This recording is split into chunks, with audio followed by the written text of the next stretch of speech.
نحمده ونستعينه ونستغفره ونعوذ بالله من شرور أنفسنا ومن سيئات أعمالنا من يهده الله فلا مضل له ومن يضلل فلا هادي له وأشهد أن لا إله إلا الله وحده لا شريك له وأشهد أن محمدا عبده ورسوله صلى الله عليه وسلم يا أيها الذين آمنوا اتقوا الله حق تقاته ولا تموتن إلا وأنتم مسلمون يا أيها الناس اتقوا ربكم الذي خلقكم من نفس واحدة وخلق منها زوجها وبث منهما رجالا كثيرا ونساء واتقوا الله الذي تساءلون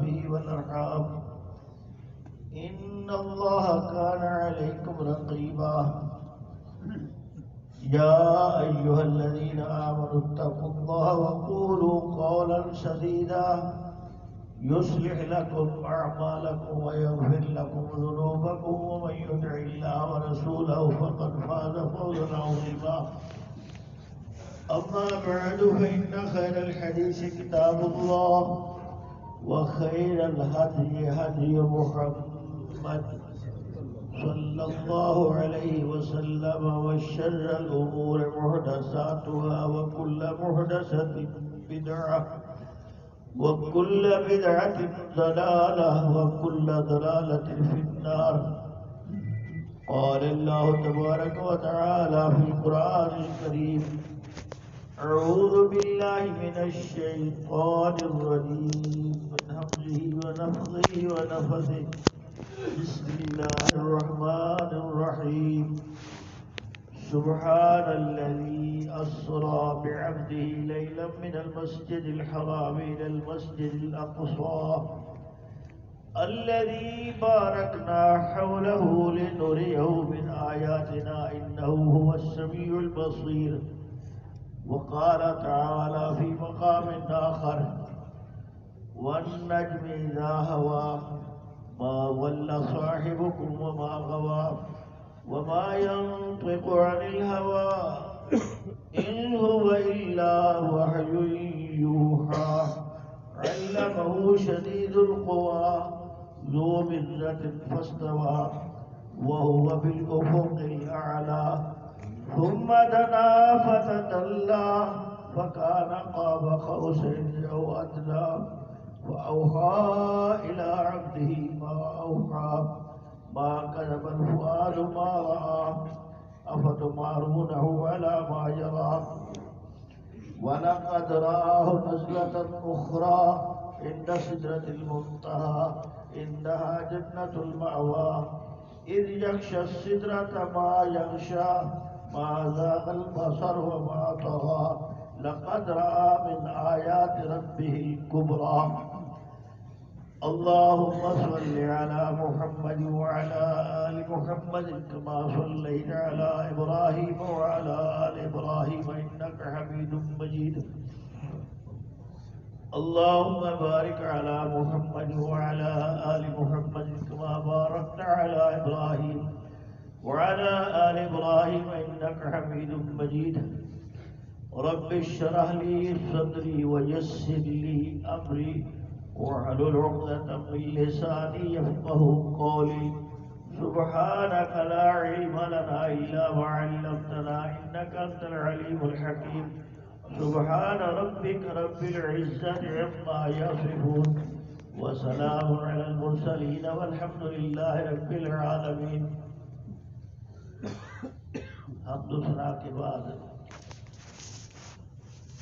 رسول اللہ صلی اللہ علیہ وسلم کو مالک کائنات نے بہت سارے معجزات سے نوازا ہے اور معجزے کا مفہوم یہ ہے کہ وہ چیز جو انسان کی سوچ فہم عقل و دانش اور سمجھنے سے اوپر کی چیز ہو. جس کے سمجھنے سے انسانی عقل عاجز آ جائے. مثلا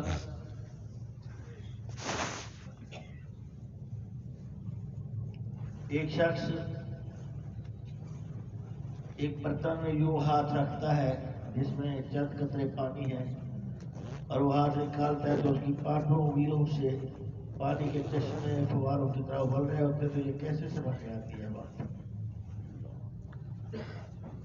ایک شخص سے مطالبہ ہوتا ہے کہ یہ آسمان کا کام 2 ٹکڑے ہو جائیں. اللہ سے دعا کر کے اشارہ کرتے ہیں کہ وہ دیکھو تو چاند ایک ٹکڑا گرا کے ادھر چلا جاتا ہے، کدھر چلا جاتا ہے. یہ کیسے سمجھ میں آتا ہے؟ پیارے آقا صلی اللہ علیہ وسلم کا بسا اوقات ایسا بھی ہے کہ باہر مدینہ کے مضافات میں قضائے حاجت کی ضرورت محسوس ہوئی ہے تو وہاں اوٹ رہی تھی، تو درخت کی ٹہنی سے پکڑا اور اس کو اپنے ساتھ لے گئے. اپنی ضرورت پوری کی اس کی اوٹ میں اور پھر اس کو پکڑا اور واپس لے آئے. تو یہ کیسے سمجھ میں آتی ہیں باتیں؟ بہت سارے معجزات ہیں. اور یہاں لگے ہاتھوں یہ بھی بتانا چاہوں کہ جب کسی شخص کے سامنے پیارے آقا صلی اللہ علیہ وسلم کا فرمان عالی شان آ جاتا ہے اور اس بندے کو پتہ ہے کہ یہ حق ہے، یہ دین ہے، پھر اس کے دنیاوی مفادات، اس کی انا، اس کی چودر، اس کی ملائیت،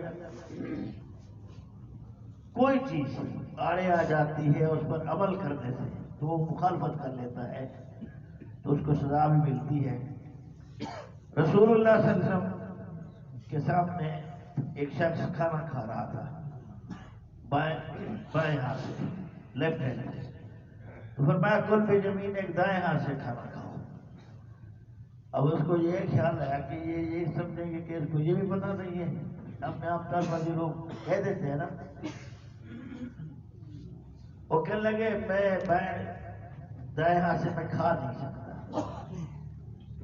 اب پتہ تھا کہ جو بات اللہ کے پیغمبر سے نے فرمائی یہ حق ہے، لیکن اناپ نے پکڑ لیا میں نہیں کھا سکتا. میں نہیں کھا سکتا تو پھر نہیں کھا سکو گے.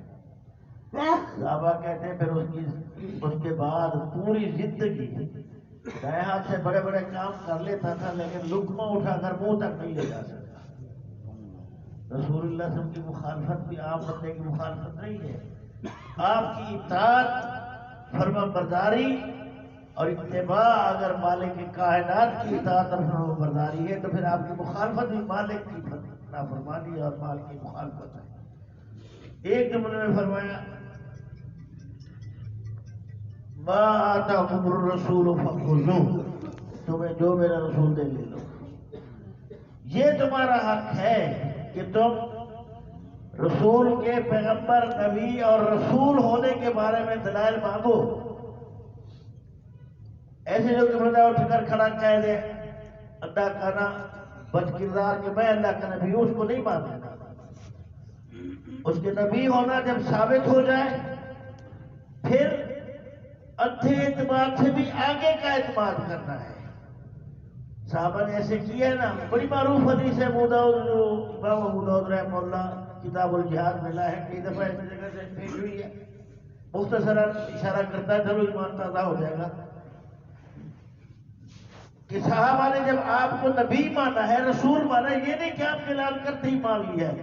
جس نے اعلان کرتے ہی مانا وہ تو صدیق مان لیا ہے نا. وہ تو پوری کائنات میں اس جیسا کسی ماں نے جنا ہی نہیں دوسرا بتا. جس نے اس کے بعد مانا ہے اس کے بارے میں تو آپ نے فرمایا کہ اگر میرے پاس کوئی نبی ہوتا تو عمر ہوتا. صدیق کے بارے میں نہیں کہا.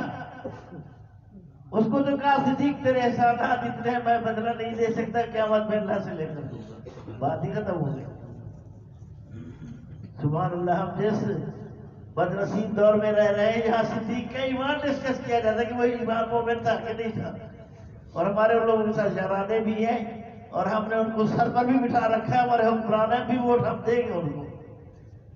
یہ غیرت کے سودے بھی کوئی قسمت والوں کے بدنصیب لوگ ہی کرتے ہیں. میدان معاشرے میں یہ فیصلے ہو جائیں گے. کس کے ساتھ ہم نے کھڑا ہوتا ہے؟ خطبے کے دوران میں دونوں گھٹنے کھڑے کر کے نہیں بیٹھا.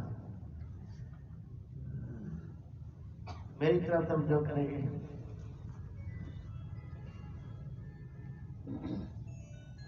بات میں کہیں اور نہیں لے جانا چاہتا، میں واپس اپنی بات کی طرف آتا ہوں. رسول اللہ صلی اللہ علیہ وسلم کا ایک معجزہ معراج ہے. یہ ایک ہی رات میں آپ نے 2 سفر کیے. تھوڑا سا اس کا تعارف کراتا جاؤں. کچھ لوگوں نے رجب کی 27 تاریخ کو، یہ مہینہ جس کی آج 15 ہے، اور 1000 لوگوں نے یہاں کنڈ منڈو کا کھانے پینے کا چکر بھی بنا رکھا ہے، جس کا کھانا ناجائز اور حرام ہے. غیر اللہ کے ساتھ جو نسبت ہو جائے، بھلے آپ اس کو کوئی نام دیتے رہے، ساری دنیا اٹھ کر کے، پوری دنیا کہ داتا وہ نہیں، یہ ہے جو جہاں دفن ہوا پڑا، کیا وہ ہو جائے گا؟ ساری دنیا آپ کیا ہے کہ آدھی رات میں تو ہو جائے گی؟ نہیں. حق وہ ہے جو اسے کہہ دیا. حق وہ جو ہے جو پیارے آقا کی معصوم زبان سے نکلا. آپ نے وہ حدیث نہیں سنی کہ آپ سے ہم فرما رہے تھے کہ اللہ تعالیٰ نے حج فرض کر دیا. سراقہ بن مالک کھڑا ہو گیا، یا کرا بن عابس علی کل عام، پیارے آقا ہر سال. فرمایا لو کنت نام لا واجب، میں اگر کہہ دیتا ہر سال نہ، پھر ہر سال ہی فرض ہو جاتا. اسی میں جہاں تک رہوں وہاں تک رہوں. چلو پہلی بات یہ کرتا جاؤں کہ صحابہ نے آپ کو دلائل کے ساتھ، نشانیوں کے ساتھ، معجزات کے ساتھ رسول مانا ہے، تو پھر حق کیسے ادا کیا؟ ابو داؤد کی کتاب الجہاد والی حدیث بڑی مشہور حدیث ہے کہ ایک باہر سے آیا بندہ، معلوم نہیں وہ ابھی صحیح مسلمان ہوا تھا کہ نہیں تھا، منافق تھا، آپ سب کے مقام مرتبہ حیثیت کا پتہ ہی نہیں ہے. وہ گھوڑا تھا اس کا، آپ نے کہا بیچتا ہے؟ ہاں بیچتا ہوں. خرید دیا آپ نے، قیمت طے ہو گیا. آپ نے فرمایا میں تمہیں پیسے دوں. پیارے آقا سے آگے آگے وہ پیچھے جا رہا ہے. لوگوں کو پتہ نہیں تھا، کچھ لوگ اکٹھے ہو گئے، انہوں نے دیکھا گھوڑا اچھا تھا، خود کا بیچتے ہو؟ ہاں بیچتا ہوں. پیسے زیادہ لگا دیے.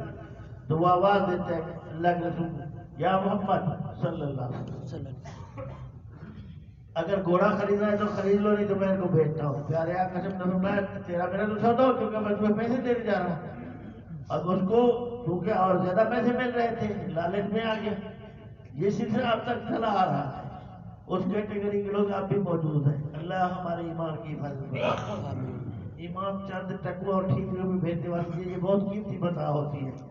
یہ کائنات کے عظیم ترین لوگ ہوتے ہیں جن کے سینے میں ایمان کی دولت ہوتی ہے. اگر وہ حبشے کے بلال کے سینے میں آ جائے تو وہ چلتا زمین پہ حرکت کے آدھار تک لائی دیتی ہے. اور اگر اس سینے سے نکل جائے تو ابو لہب کے چہرہ آگ کے شعلوں کی طرح شعلے مارنے والا تو ہوتا ہے، لیکن جنت کی خوشبو نہیں پا سکتا. یہ قسمت کے ساتھ ہے. خوش نصیب ہے وہ بندہ، امیر ترین ہے وہ بندہ جسے دنیا میں رہتے ہوئے اللہ نے ایمان کی دولت عطا کی. اللہ تعالیٰ ہم سب کو ایمان نصیب فرمائے، اس کو کامل کرے، اس کی حفاظت فرمائے، اور ہمیں اس کے تقاضے پورے کرنے کی توفیق عطا فرمائے، اور اس کی بہترین جزا ہمیں دنیا اور آخرت میں عطا فرمائے. رسول اللہ سے فرمایا سودا ہو گیا. وہ کہتے کیسے ہوا ہے؟ مختصراً گواہ پہ گواہ کوئی نہیں تھا. خزیمہ بن ثابت انصاری رضی اللہ عنہ کھڑے کہہ رہے کہ میں گواہی دیتا ہوں کہ آپ نے بیچا ہے، اللہ کے رسول نے خریدا ہے. ظاہر مجلس میں سناٹا چھا جانا. آپ تھے وہاں؟ کہا نہیں تھا. پھر کیسے تم گواہی دیتے جب تھے ہی نہیں؟ یہ تو سب کا عقیدہ تھا نا کہ غیب کوئی نہیں جاتا، ورنہ تو سوال ہی نہ ہوتا. وہ تو خزیمہ بن ثابت کے علاوہ باقیوں کو بھی پتا ہوتا کہ اللہ کے رسول نے خرید لیا ہے. جب تھے نہیں تو کیسے گواہی دیتے ہو؟ کہنے لگے اللہ کے رسول جب ہم نے آپ کو اللہ کا نبی مان لیا ہے تو پھر آپ جو فرما رہے ہیں میں نے خریدا ہے، تو نے بیچا ہے، پھر پوری دنیا بدل سکتی ہے، بات غلط نہیں ہو سکتی. آپ نے فرمایا خزیمہ قیامت تک 2 بندے گواہی دیں گے تو نصاب پورا ہوگا، تو اکیلا گواہی دے گا تو 2 کے برابر ہو جائے گا۔ پھر مالک اپنے پیغمبر کے ساتھ وفا کرنے والوں کی وفاؤں کی قدر کرتا ہے بھائیا۔ اگر اس کے ہاں قدر کرانی ہے تو پھر سر میرے تیرے ایک نکمے یار دوست کے ساتھ اگر کسی کا اچھا تعلق ہو، ہم اس کا لحاظ کر لیتے ہیں تو وہ کیوں نہیں کرے گا؟ خیر، رسول اللہ صلی اللہ علیہ وسلم کے معراج کے بارے میں یہ تو پکی بات ہے کہ آپ کو آپ کے وجود اطہر کے ساتھ معراج ہوا ہے۔ زمین سے لے جایا گیا ہے بیت المقدس تک، پھر یہ زمینی سفر تھا، پھر آسمان کی طرف، پھر پہلا دوسرا 7واں آسمان، پھر اللہ کے ساتھ ملاقات۔ یہ ایک لمبا موضوع ہے، کبھی اللہ تعالیٰ توفیق دے کہ مسلسل خطبے ہوں تو بتا ہر خطبے میں یہ بیان کرتا رہے، لیکن وہ بھی الویہ یہ کہ جب دوسرا خطبہ آئے گا پہلا ہمیں پوچھنا ہوگا۔ خیر،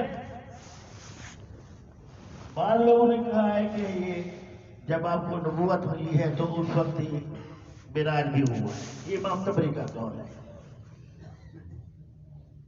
امام قرطبی رحمہ اللہ اور امام نووی وہ کہتے ہیں 5ویں سال نبوت میں ہوا ہے۔ سلمان منصور پوری رحمہ اللہ کا نقطہ نظر یہ ہے کہ 10ویں سال ہوا ہے۔ کچھ اہل علم نے 12ویں سال، کچھ نے ہجرت سے 16 مہینے پہلے، کچھ نے 14 مہینے پہلے کہا ہے۔ پہلے تینوں اقوال تو معیار پر پورے نہیں اترتے کہ نبوت ملتی یہ مل گیا ہے یا 5ویں سال یا 10ویں سال۔ اس کی وجہ کیا ہے؟ وجہ یہ ہے کہ اس میں اتفاق ہے کہ نماز معراج کے موقع پر فرض ہوئی ہے، اور تمام اہل ایمان کی ماں جی خدیجہ الکبریٰ رضی اللہ عنہا انہوں نے نماز نہیں پڑھی کوئی بھی، کیونکہ ان کی وفات نماز فرض ہونے سے پہلے ہو گئی تھی۔ وہ 10 ہجری میں فوت ہوئی ہیں، نماز فرض نہیں ہوئی تھی، اس لیے پہلے تینوں اقوال اس معیار پر پورے نہیں اترتے کہ معراج نبوت کے ساتھ مل گیا یا 5ویں سال ملا یا 10ویں سال۔ باقی 3 کے بارے میں ممکن ہے کہ پہلا، دوسرا، تیسرا، چوتھا، 5واں یا چھٹا، چوتھے، 5ویں، چھٹے میں سے کوئی قول اس میں سے صحیح ہو، لیکن کسی کو ترجیح دینے کے لیے کوئی دلیل ہمارے پاس نہیں ہے۔ قرآن میں بھی یہ نہیں ہے، حدیث میں بھی نہیں ہے کہ کس مہینے کی کس تاریخ کو ہوا۔ یہ یہاں لوگوں نے جس طرح 11ویں بنا لی ہے، جس طرح شب برات بنا لی ہے، اسی طرح 27 رجب کو بھی کھانے پینے کا ایک اور فنکشن بنا لی ہے کہ 27 کو ہو گیا تھا۔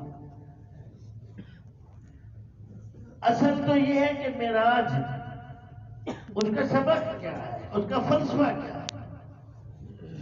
ایک کامل بشر کی رینج کہاں تک ہے؟ رسول اللہ صلی اللہ علیہ وسلم کو رات کو بیانی کے گھر سے اٹھایا گیا، بیت الحرام میں، بیت اللہ شریف میں لایا گیا، جبریل امین براق لے کر آئے۔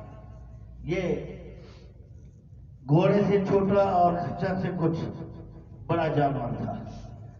اس کی سپیڈ اور رفتار یہ تھی کہ جہاں تک اس کی نگاہ جاتی تھی وہاں تک اس کا قدم جاتا تھا۔ رسول اللہ صلی اللہ علیہ وسلم کو بیت اللہ میں لایا گیا، آپ کا سینہ مبارک چاک کیا گیا، یہ دوسری بار چاک تھا۔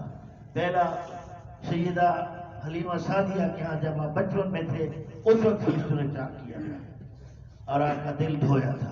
یہاں بھی پھر ایک سونے کا تخت لایا گیا، پیارے آقا صلی اللہ علیہ وسلم کا دل مبارک نکال کر اس میں رکھا گیا، اس کو چاک کیا گیا، اس سے جو علائشیں تھیں، جو کمزوریاں تھیں وہ نکال لیے گئے، ایمان نور اور حکمت سے بھر کر پھر رکھ دیا گیا، کیونکہ جو سفر آگے تھا وہ عام انسانی عقل و فہم اس کے برداشت کرنے والا بھی نہیں تھا۔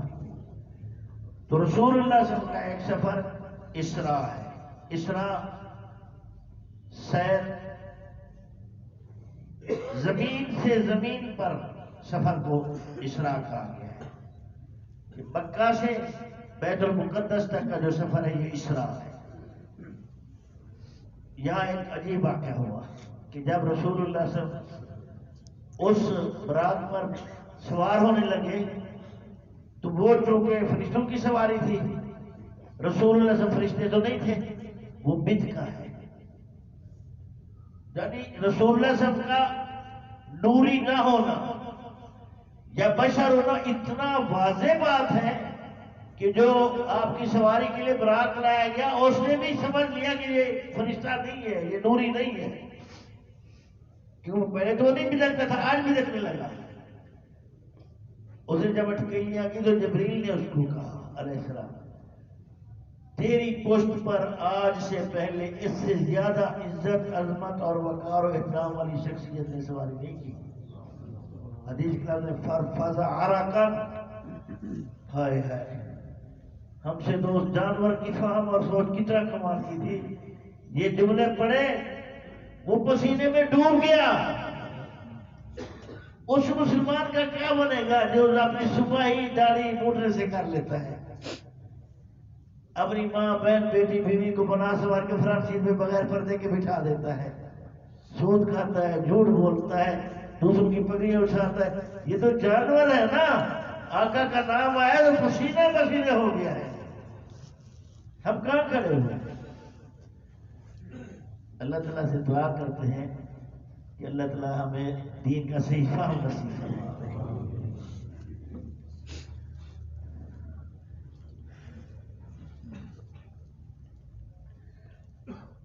ان الحمد للہ نحمده ونستعینه ونستغفره ونعوذ باللہ من شرور انفسنا ومن سیئات اعمالنا، من يهده الله فلا مضل له ومن يضلل فلا هادي له، واشهد ان لا اله الا الله وحده لا شريك له واشهد ان محمدا عبده ورسوله، اما بعد۔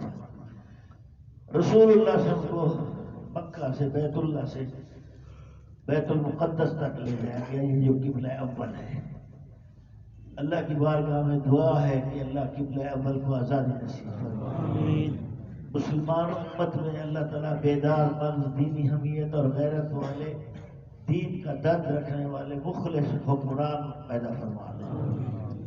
اللہ تعالیٰ اہل غزہ، اہل فلسطین اور دنیا کے جس خطے پر اللہ کے دین کی سربلندی کے لیے جہاد کیا جائے اور مجاہدین کی حفاظت فرمائے، ان کی مدد فرمائے اور ان کی مدد کے لیے آسمان سے اپنے فرشتوں کے لشکر بھیجے۔ اللہ تعالیٰ ہمیں توفیق دے کہ ہم جس حد تک ممکن ہے ان کے لیے دعائیں کریں، التجائیں کریں، اللہ کی بارگاہ میں درخواستیں پیش کریں اور ان کے ساتھ تعاون کریں۔ عالم اسلام کو، ان کے حکمرانوں کو غیرت کرنی چاہیے اور نہت مجاہدین کو بے یار و مددگار نہیں چھوڑنا چاہیے۔ مختصراً رسول اللہ صلی اللہ علیہ وسلم وہاں بیت المقدس تشریف لے گئے تو کڑے کے ساتھ جہاں انبیاء علیہ السلام کی سواریاں باندھی جاتی تھی وہاں یہ باندھ دیا گیا۔ تمام انبیاء کی روحیں وہاں حاضر کی گئی جن کی آپ نے امامت کی۔ اب یہاں سوال ہوتا ہے نماز تو فرض نہیں تھی، امامت بنی اسرائیل پر بھی 2 نمازیں فرض تھی، رسول اللہ صلی اللہ علیہ وسلم کی امت پر فرض نہیں تھی نا۔ پہلی امت میں نماز کسی نہ کسی صورت میں رہی ہے۔ موسیٰ علیہ السلام اس لیے تو بار بار بھیج رہے تھے کہ آقا پھر جائے، اتنا امت اگر نہ ہوتی آپ کی امت یہ نہیں پڑھ سکے گی، اگر 50 ہو جاتے تو ہم 5 کی طرف نہیں آتے، 50 کیسے پڑھتے؟ موسیٰ علیہ السلام کے لیے بھی دعا کیا کریں، انہوں نے اتنا بڑا احسان کیا امت پر کہ ساری زندگی دعائیں کرتے رہے، نہیں اتر سکتا۔ باقی اللہ کے اپنے فیصلے، رسول اللہ صلی اللہ علیہ وسلم 1-2 اور چکر لگا دیتے تو شاید نمازیں کم ہو جاتی۔ 5 ہو گئی، اللہ نے فرمایا یہ اس کی کمال مہربانی ہے، پیارے تیرا امتی مرد ہو یا عورت پڑھے گا 5، میں اس کو ثواب 50 کا دوں گا۔ لا یبدل القول لدی، ہمارے وعدے ہمارے احکام بدلا نہیں کرتے، ہم بے وفا ہے ہی نہیں۔ الکریم الذی اذا وعد وفا، عزت والا تو وہ ہے جب وعدہ کر لیتا ہے پھر وہ پورا کرتا ہے۔ میں اور آپ بھی وعدہ کر کے آئے ہیں۔ اللہ نے پوچھا لست بربکم، میں تمہارا رب نہیں؟ ہم نے کہا بھلا ہاں تو رب ہے، پھر اس کو مان لیا ہے ہم نے رب۔ ہمارے تو سر پہ ڈنڈا پڑتا ہے تو پھر رب یاد آتا ہے۔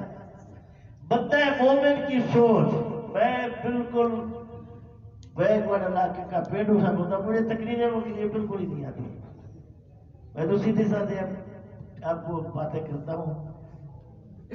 بندہ مومن کا اللہ کے ساتھ اتنا تو تعلق ہونا چاہیے نا کہ جب کوئی مشکل ہو یا خوشی ہو، سب سے پہلے اللہ کی ذات اس کے سامنے ہو، ہم اس کے در پر ہر دروازے پر ٹھوکریں کھانے کے بعد جب مایوس اور ناامید ہو جاتے ہیں، پھر ہم کہتے ہیں چلو جس کا کوئی نہیں اس کا اللہ ہی ہے، اللہ کو بالکل پیچھے رکھ دیا۔ اور جب خوشی کا موقع ہوتا ہے تو ہماری وہ بہن، بیٹی، بھانجی، بھتیجی جس نے ساری زندگی پردے میں گزاری ہوتی ہے، لچر لفنگے بازاری لوگ ہمارا کرتے ہیں، اس کی ویڈیو بنتی ہے، سیلفیاں بنتی ہے، باپ کو غیرت نہیں آتی، بھائی کو نہیں آتی، چچے تائے کو نہیں آتی، جس کے لیے بنی سمری ہو اس کے پاس وہ کب جائے گی، یہ بازاری لوگوں کے پاس وہ پہلے آئی ہوتی ہے،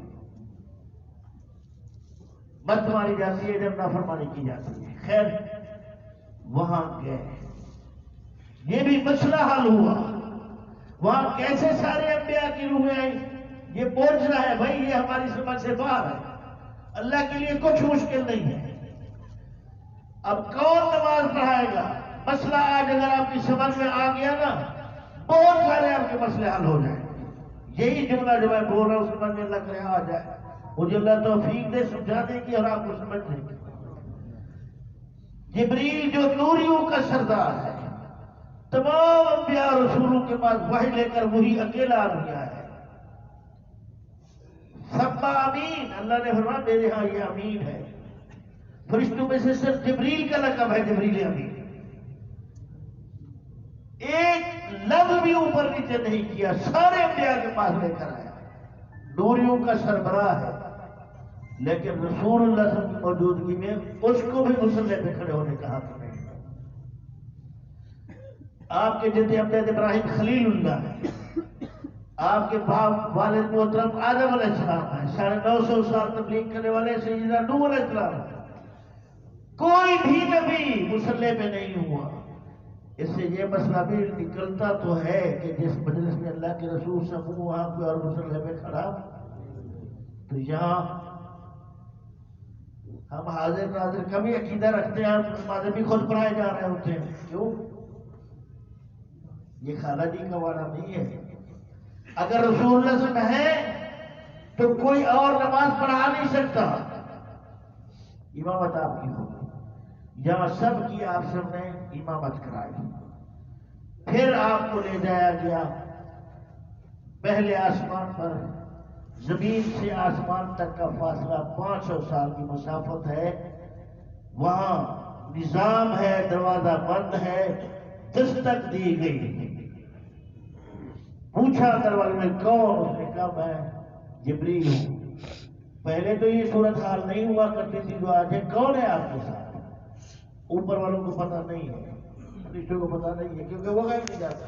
کہا میرے ساتھ محمد ہے صلی اللہ علیہ وسلم۔ کہا بھیجا گیا تھا آپ کی طرف کہ اپنی مرضی سے آئے؟ کہا بھیجا گیا تھا۔ پھر دروازہ کھولا، یہاں تو پاکستان کا ننگا دھڑنگا لتھڑا ہوا گندگی میں آگ اٹھا کر دیکھتے کہ اس لوگ محفوظ میں بھی تیرے بچے نہیں، میں نے تمہیں دے دیا، اور تیرے پاس تو تیرے ٹن ڈھانپنے کے لیے کپڑا نہیں ہے، کب بختہ جس پر تو رب کی مار ہی تھی کہ تجھے پہننے کے لیے کپڑے ہی اس نے نہیں دیا۔ جس قوم کے ڈوبتی بیڑیاں ایسے لوگ چلاتے ہو، اس قوم کی بدنصیبی کا کیا حال ہو سکتا ہے؟ پھر کیا ہوا؟ زندگی میں وفا کی تو بعد میں باتیں کریں گے۔ اللہ سے دعا ہے کہ اللہ میری اور آپ کی ساری جسمانی روحانی بیماریاں تکلیفیں پریشانیاں دور کرے۔